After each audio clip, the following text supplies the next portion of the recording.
Pernah nggak sih lu duduk sendirian, habis scroll Instagram atau TikTok, terus tiba-tiba ngerasa capek aja gitu? Bukan capek fisik, tapi kayak capek mikirin semuanya. Mikirin kenapa hidup gue gini-gini aja. Mikirin kenapa orang lain kelihatannya jauh lebih keren, lebih happy, lebih worth it.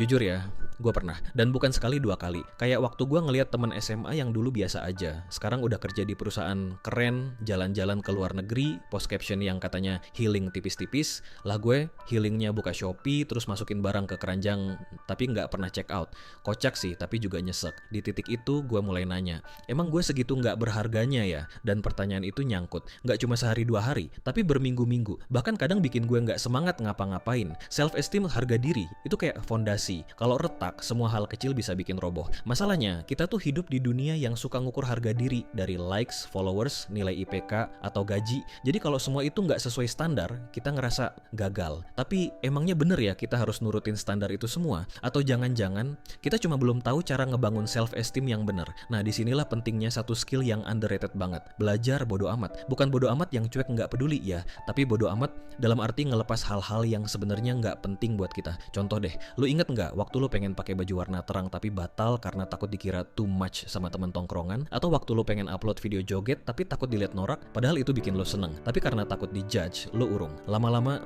lu jadi ngekerdilin diri sendiri demi bikin orang lain nyaman. Dan parahnya, kita sering nggak sadar kalau kita tuh lebih mikirin omongan orang daripada suara hati sendiri. Padahal, setiap lu bilang iya ke ekspektasi orang, lu bisa jadi lagi bilang enggak ke diri sendiri. Lu jadi hidup buat pleasing orang lain. Kayak lu punya mobil sendiri, tapi malah nyetir sesuai GPS orang lain. Relate nggak sih? Jujur aja, itu capek. Dan disitulah seni bodo amat jadi penting. Karena bodo amat, itu cara kita bilang, gue nggak akan biarin standar orang lain nentuin nilai gue.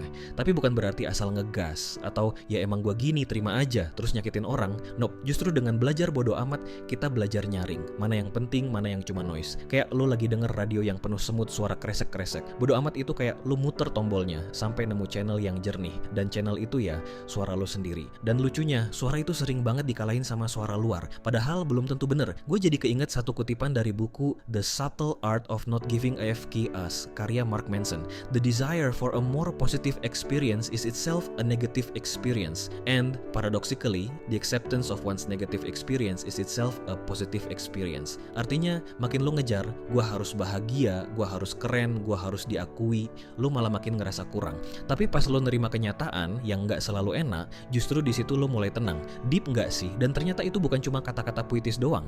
Ada riset dari University of Michigan yang bilang, orang dengan self-esteem tinggi itu bukan yang selalu ngerasa dirinya hebat, tapi yang bisa nerima kelemahan diri tanpa ngerasa hina.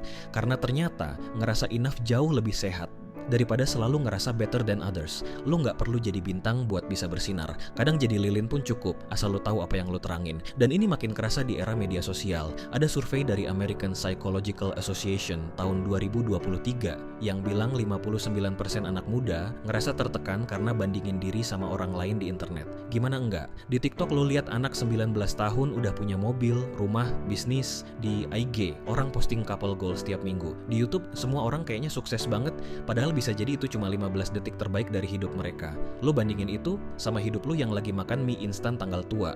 Ya jelas down. Tapi lu lupa, yang lu bandingin tuh highlight mereka, bukan perjuangan di belakangnya. Mark Manson bilang lagi, not giving FK does not mean being indifferent, it means being comfortable with being different. Lu nggak harus kayak mereka. Lu cuma perlu nyaman jadi diri lu. Dan percaya deh, self-esteem itu nggak dibangun dari validasi luar, tapi dari keberanian buat berdamai sama diri sendiri. Tapi ya, ngomong doang mah gampang. Kenyataannya, bilang bodo amat itu susah banget.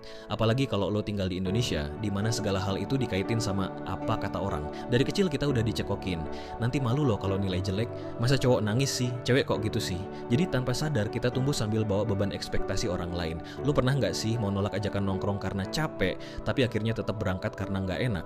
Atau pas disuruh bantu sesuatu, lo mau bilang nggak bisa, tapi malah bilang iya sambil senyum padahal dalam hati lo meledak. Nah, itu salah satu bentuk low self-esteem juga. Karena kita takut dikira egois, kita jadi ngekor terus. Dan karena budaya kita itu mengutamakan harmoni, kita jadi sering merasa bersalah kalau milih diri sendiri duluan. Padahal, ngejaga diri sendiri itu bukan dosa.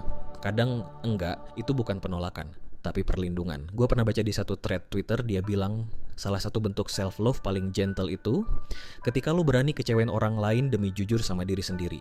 Dan itu nggak gampang, karena rasa bersalah itu nyelip kayak bayangan. Diam-diam bikin lo mikir, gue jahat nggak ya? Tapi jujur ya, Kadang kita terlalu keras sama diri sendiri.